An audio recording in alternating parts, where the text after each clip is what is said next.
Doctors don't want me to share this with you. Here are my top 5 natural remedies for hypertension. Number 1. Incorporate extra virgin olive oil into your diet. It's packed with heart-healthy monounsaturated fats that can help lower your blood pressure. Number 2. Blueberries. These little powerhouses are loaded with antioxidants, which may help reduce hypertension.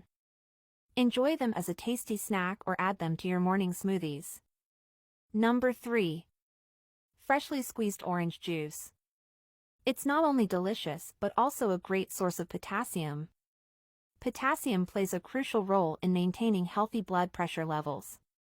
Number 4. Leafy greens, like spinach and kale. These veggies are rich in nitrates, which can help relax your blood vessels and promote healthy blood flow. And the last. Garlic.